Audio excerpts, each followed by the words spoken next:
आपको उत्तर देना होगा और सही उत्तर देना होगा, अन्यथा हम आपका ये सारा राशन ले लेंगे और आपको एक पूरे माह तक भूखा रहना पड़ेगा।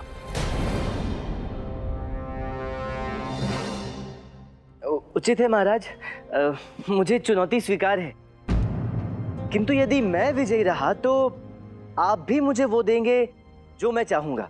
हमें स्वीकार है पंडित रामकृष्ण। सच्ची मुच्ची का वचन महाराज, मैं जो कहूंगा आप मुझे देंगे। पंडित रामकृष्ण, हमने कहा हमें स्वीकार है।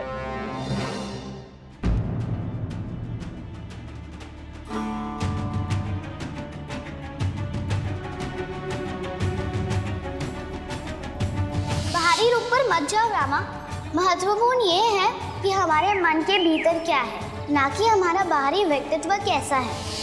महाराज, इनमें अंतर बताने के लिए मुझे 3 तार चाहिए। तार का क्या करोगे पंडित रामकृष्ण? इन तीनों गुड़ियों को सूली पर चढ़ाओगे। मंत्रीवर, जो आज्ञा महाराज।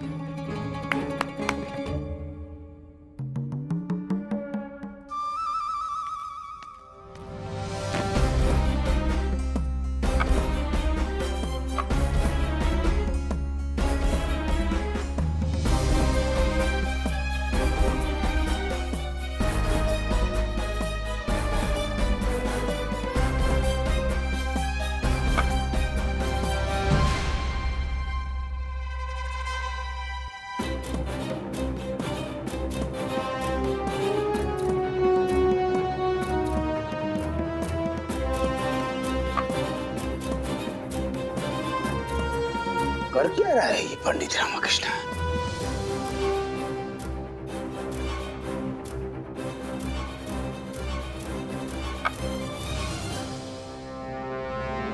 महाराज, अंतर इनके बाह्य रूप में नहीं, इनके आंतरिक गुणों में है। हम मनुष्यों की भांति। पंडित रामकृष्ण, हम कुछ समझे नहीं, बात को स्पष्ट कीजिए। महाराज, इन तीनों गुड़ियों के कान में एक छोटा सा छिद्र है। ये देखिए महाराज, इस पहली गुड़िया के कान से जाता हुआ तार इसके मुंह से बाहर निकल रहा है। इस दूसरी वाली गुड़िया के कान से जाता हुआ तार इसके दूसरे कान से बाहर निकल रहा है महाराज।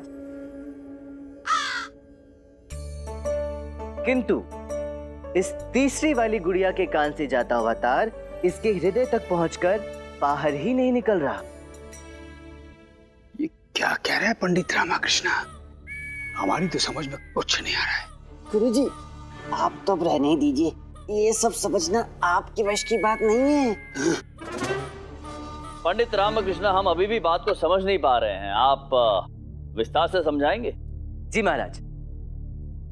महाराज, ये पहली गुड़िया उन लोगों का प्रतीक है जो कोई भी रहस्य अपने मन में दबाकर नहीं रख पाते, निम्न प्रवृत्ति के लोग, जो भी कान से सुना सब कुछ मुंह से कह दिया।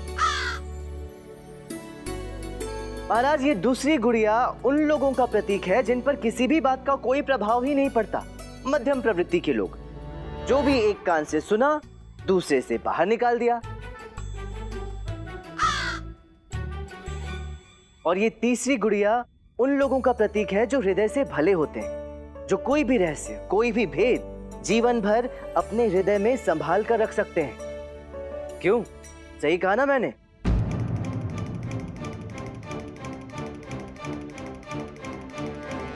बिल्कुल सही। अद्भुत पंडित रामकृष्ण, अद्भुत।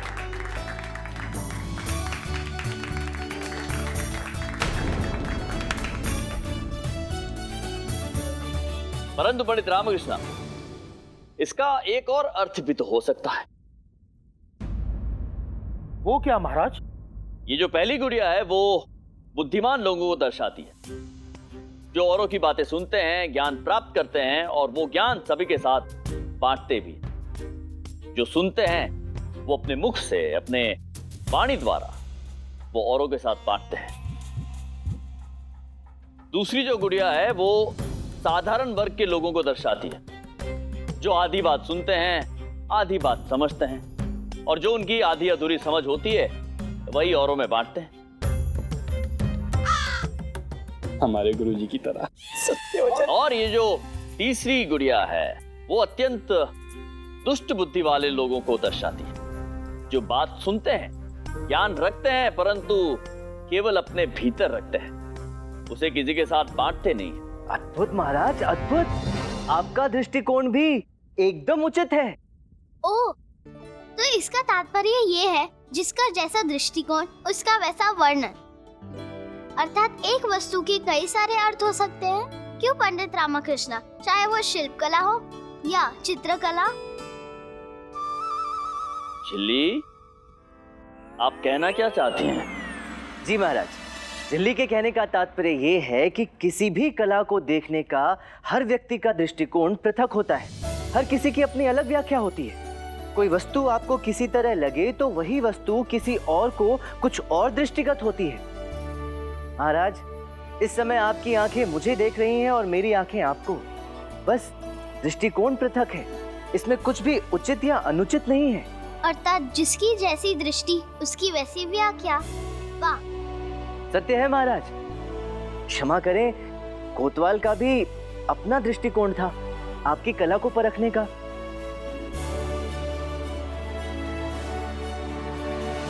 मानता हूं उनकी वाणी थोड़ी कठोर थी, किंतु यदि उन्हें ज्ञात होता कि वो चित्र आपने बनाया है तब तो वो उसकी झूठी प्रशंसा ही करते। और महाराज, आप अपनी झूठी प्रशंसा सुनकर प्रसन्न होंगे या सत्य जानकर उस सत्य को ज्ञात करने के बाद अपनी त्रुटियों का सुधार करेंगे?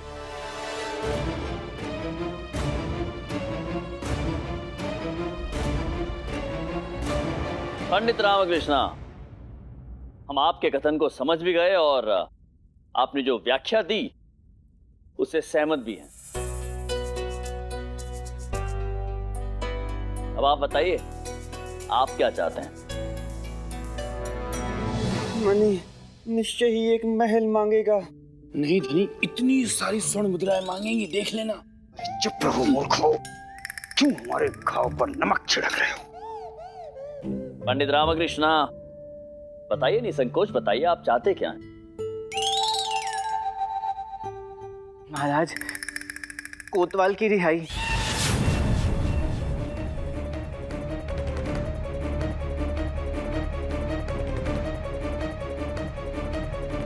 कृष्णदेव राय, आपने रामा से सच्ची मुच्ची का वचन किया था, तो उसे पूर्ण कीजिए।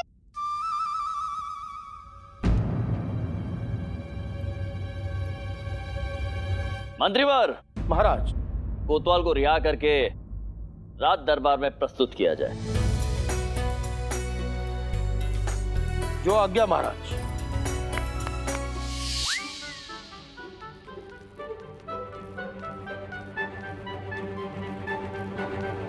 प्रणाम महाराज। धन्यवाद पंडित रामकृष्ण। वाह रामा, आनंद आ गया। हाथियों के समूह से मुक्ति मिली गई। हाँ बंधु। पंडित रामकृष्ण, आप चतुर तो हैं, परंतु इस बार झिल्ली आपसे अधिक चतुर सिद्ध हुई है। झिल्ली, आप बताइए, हम आपको क्या दे सकते हैं? मुझे क्या चाहिए? मुझे बस आप सबका प्रेम और स्नेह। एक माँ और क्या चाहती है अपने पुत्रों से? माँ, अरे आप सब मुझे ऐसे क्यों देख रहे हैं? कृष्णदेव राय ने ही तो कहा था, मैं आप सबकी बड़ी अम्मा हूँ, पदम्मा। सत्य कथा।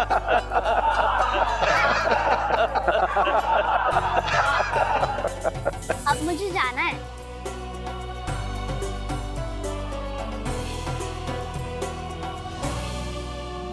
कल्याण हो।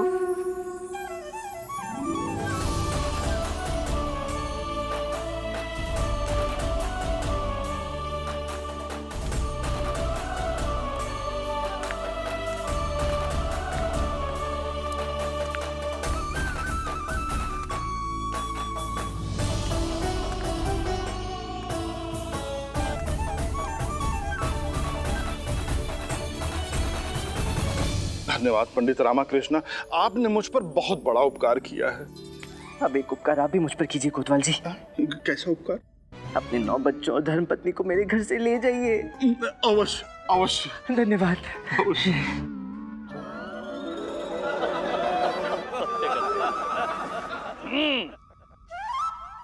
आज हम विजयनगर राज्य के सम्राट कृष्णदेव राय आप सभी को यह बताना चाहते हैं कि हम एक और अद्भुत चित्र का निर्माण करेंगे।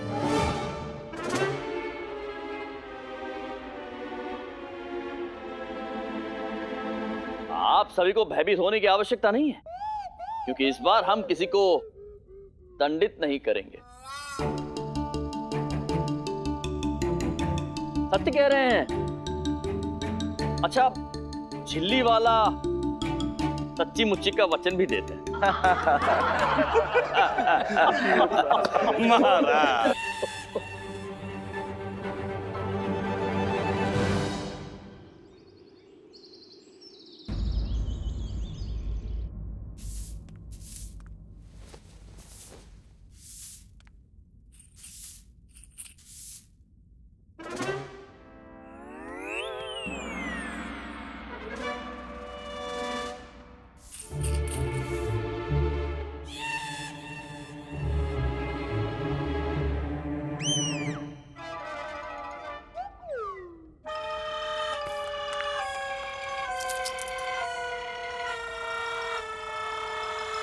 इतनी सारी स्वर्ण मुद्राएं, आज का दिन तो बहुत ही शुभ है, परंतु लक्ष्मी माँ का इतना अपमान।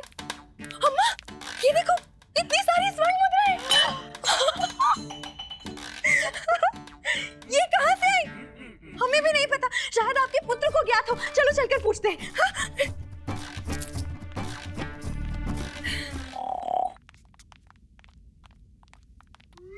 अम्मा, उठा लो।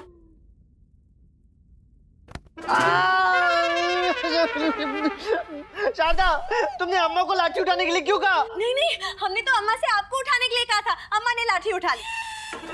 वो यहाँ घोड़े बेचकर सो रहा है और वहाँ लक्ष्मी माँ का अपमान हो रहा है। स्मरण रख, जिस घर में धन का अपमान होता है उस घर में लक्ष्मी माँ का वास नहीं होता। अरे परंतु मेरे पास धन है ही कहाँ? जो भी कमा कर लाता हूँ सर्वप्रथम तुम दोनों उस पर अपना अधिकार जमा लेती हो। पता है कितने दिवस हो गए मैंने एक नई धोती भी नहीं खरीदी है।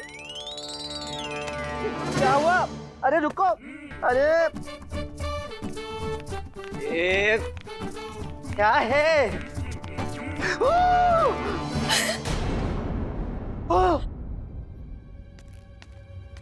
इतनी सारी स्वर्ण मुद्राएं,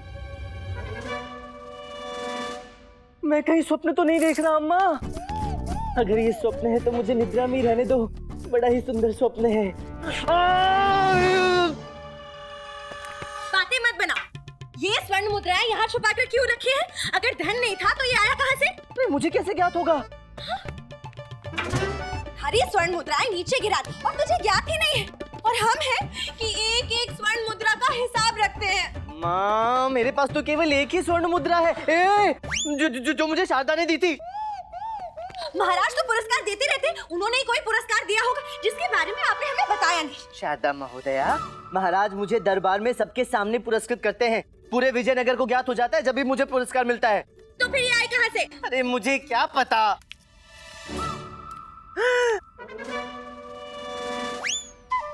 चूड़े-गुंडप्पे, तेरे पास इतनी सारी स्वर्ण मुद्राएं कहाँ से आई? आई नहीं लामा, मैंने बनाई है। हैं? मेरा गुंडप्पा तो स्वर्णकार बन गया है। स्वर्णकार नहीं, चोर, चोर हो गया ये। झूठ बोल रहा है अम्मा। मैं झूठ नहीं बोला, रुक दो, मैं दिखाता हूँ।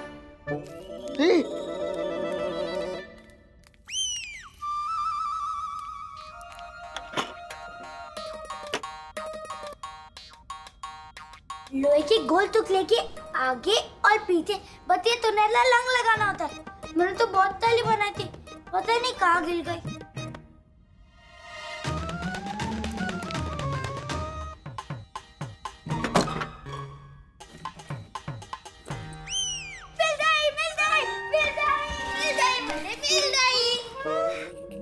हे भगवान, अर्थात ये वास्तविक नहीं है।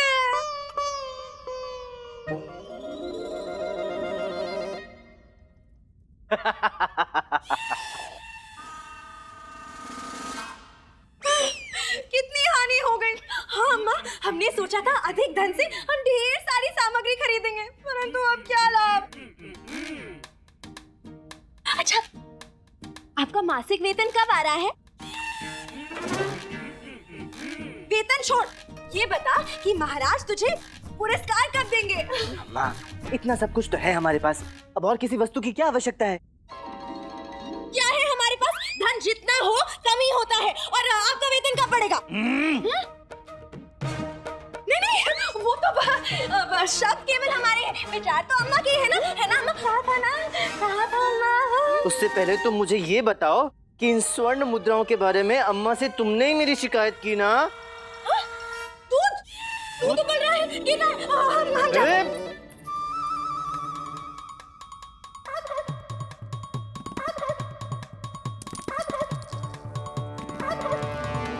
अम्मा, इतना धन होते हुए भी और अधिक धन का लोभ रखना उचित नहीं होता। धन की अति हो रही है। अति सर्वत्र वर्जयेत। किसी भी वस्तु का अति होना उचित नहीं होता है। हाथ लगा, तुम मेरी मुद्रा पे खड़ा है।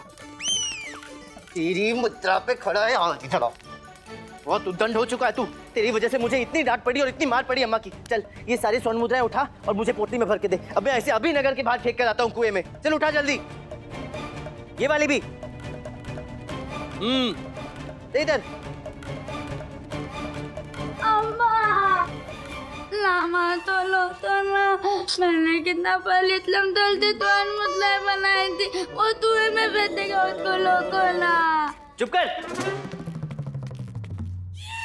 नहीं, मेरी मुद्राएं। प्रणाम। प्रणाम कोतवाल जी। प्रणाम। आपको ज्ञात है महाराज ने हमें यहाँ क्यों बुलाया है? अब पंडित रामकृष्ण, मुझे कुछ भी ज्ञात नहीं। प्रणाम गुरुवर। हाँ, प्रणाम प्रणाम प्रणाम। क्या बात है, आज आप एकाकी ही धनी मनी नहीं आए? हाँ, वो किसी विशेष कार्य से गए हैं पंडित रामकृष्ण, और हमें भी उन्हीं की प्रतीक्षा है। प्रणाम महाराज। प्रणाम प्रणाम।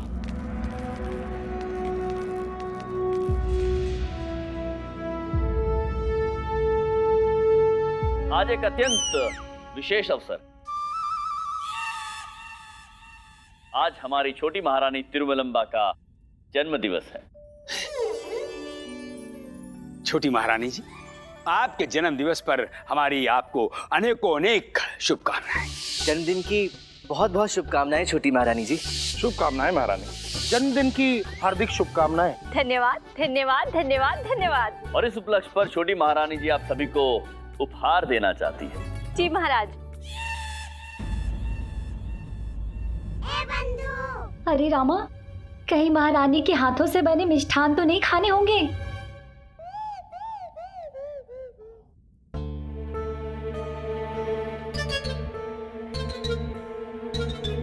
शिव शिव शिव शिव शिव शिव शिव शिव, कितने दुर्भाग्यशाली हैं हम किसी व्यंजन का सेवन नहीं कर पाएंगे। व्रत है आज हमारा। गुरुवर, चिंतित होने की आवश्यकता नहीं है। महारानी जी। जी महाराज, आइए।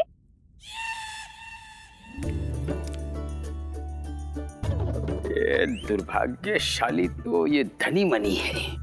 जब भी कुछ विशेष मिलने वाला होता है, दोनों अनुपस्थित रहते हैं। परंतु कोई बात नहीं, उनके भाग का भी हम ही ले लेंगे और हम ही रख लेंगे। लीजिए कोतवाल जी। धन्यवाद महारानी। हम बड़े। लीजिए गुरुवर। हमारा आशीर्वाद सदैव आपके साथ है छोटी महारानी। धन्यवाद। अब छोटी महारानी जी, यदि आपको आपत्ति ना हो तो वो धनी मनी का उपहार भी आप हमें दे दीजिए। हम उन्हें दे देंगे, वो आज उपस्थित नहीं है, किसी विशेष कार्य से गए हैं। ये लीजिए गुरुवर। आयुष्मान। लो, आज शारदा और अम्मा तो प्रसन्न हो जाएंगे।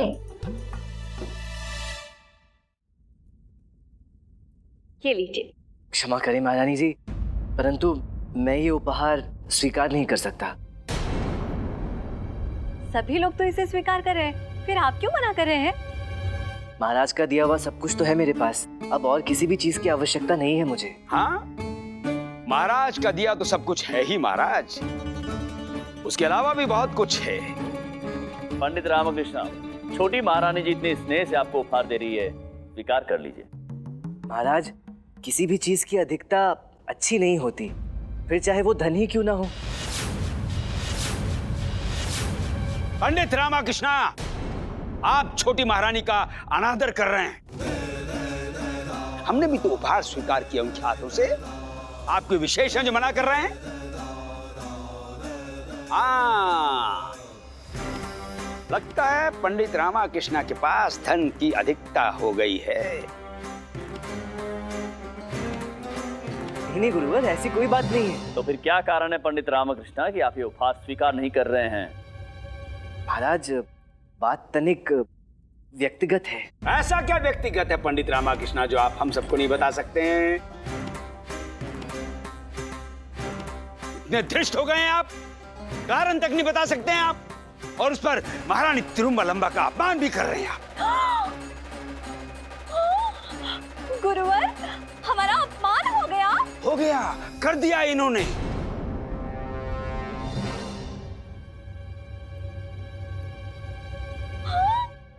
महाराज, हमारा अपमान हो गया, अब हम अपना जन्मदिन नहीं मनाएंगे। महारानी चिना देवी, पंडित रामकृष्ण, छोटी महारानी जी सभी के लिए कितने प्रेम से उपहार लाई थी, आपने उसे अस्वीकार करके ना केवल उनका अभी तो हमारा भी अपमान किया है। नहीं महाराज, मैं तो केवल इतना कहना चाहता था कि धन की अधिकता हानिकारक होती है। अधिकता? ये भेंट आपको धन की अधिकता प्रतीत हो रही है पंडित रामकृष्ण।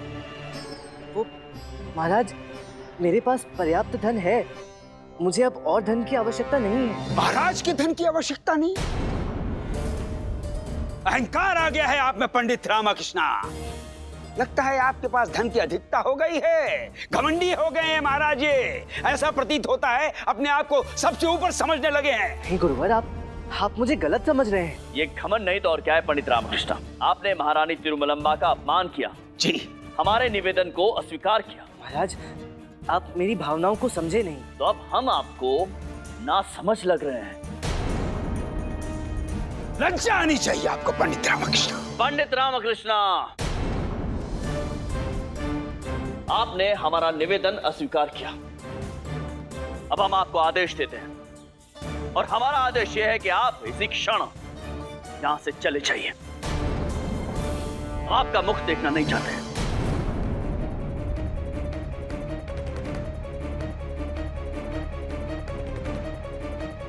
नहीं महाराज। पंडित रामकृष्ण, आदेश है हमारा, इसका उल्लंघन करने पर आप दंड के पात्र हो सकते हैं।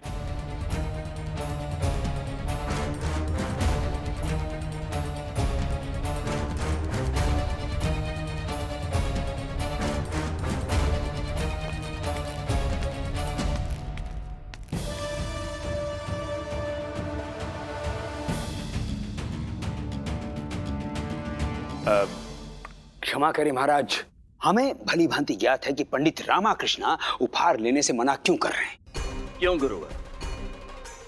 महाराज, पंडित रामकृष्ण को अब धन की आवश्यकता नहीं है, और न ही आपके विशेष सलाहकार के पद की। आपका तात्पर्य क्या है गुरुवर? हम समझे नहीं, स्पष्ट कीजिए बात को। महाराज, ये एक ऐसा रहस्य है जो पंडित रामकृष्ण ने सबसे छुपा कर रखा है।